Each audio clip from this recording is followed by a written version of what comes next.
नमस्कार, आप देख रहे हैं सिटी पोस्ट लाइव और मैं हूं रवि। बांकीपुर विधानसभा उपचुनाव के बीच नेता प्रतिपक्ष और राष्ट्रीय जनता दल के नेता तेजस्वी प्रसाद यादव ने बड़ा राजनीतिक ऐलान किया है। पटना में मीडिया से बातचीत के दौरान उन्होंने कहा है कि यदि भविष्य में उनकी सरकार बनती है तो छात्र आंदोलन में गिरफ्तार हुए छात्रों के लिए पेंशन की व्यवस्था की जाएगी।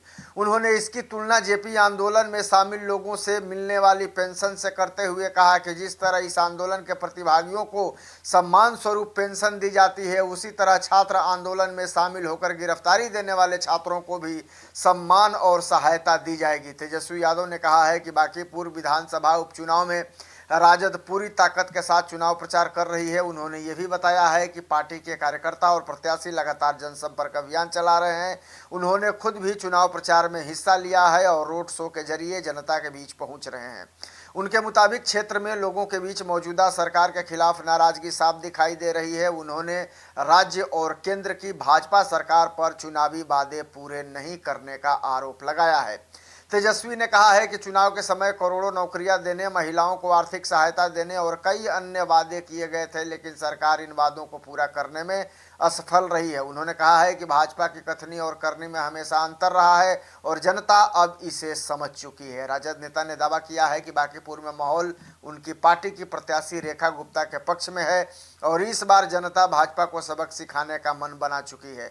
उन्होंने विश्वास जताया है कि राजद इस उपचुनाव में जीत हासिल करेगी और भाजपा को करारा जवाब मिलेगा। दरअसल तेजस्वी यादव ने सरकार पर गंभीर आरोप लगाते हुए कहा है कि भाजपा और उसके सहयोगी दल जनता का विश्वास खो चुके हैं। उन्होंने कहा कि महिलाओं, छात्रों और युवाओं के साथ लगातार अन्याय हो रहा है। उन्होंने ये भी आरोप लगाया है कि बिहार में पुलिसिया व्यवस्था का दुरुपयोग किया जा रहा है और सरकार के पास विकास का कोई स्पष्ट विजन या रोड मैप नहीं है।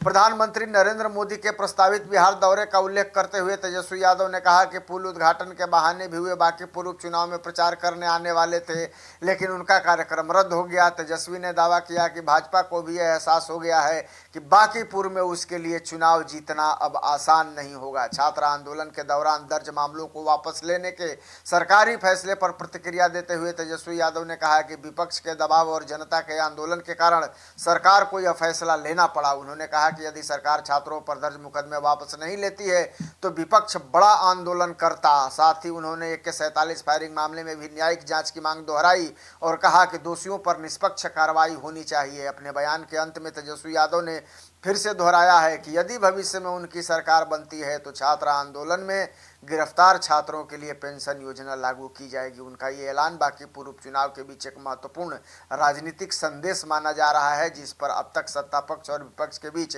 नई राजनीतिक बहस तेज होने की संभावना है, क्योंकि तेजस्वी यादव ने अपने बयान से मास्टर स्ट्रोक खेल दिया है। अब देखना दिलचस्प होगा कि इसका फायदा आरजेडी को कितना मिलता है। बहरहाल आप क्या सोचते हैं इस खबर को लेकर कमेंट जरूर कीजिएगा और खबर को ज़्यादा से ज़्यादा शेयर और लाइक भी कर दीजिएगा। धन्यवाद।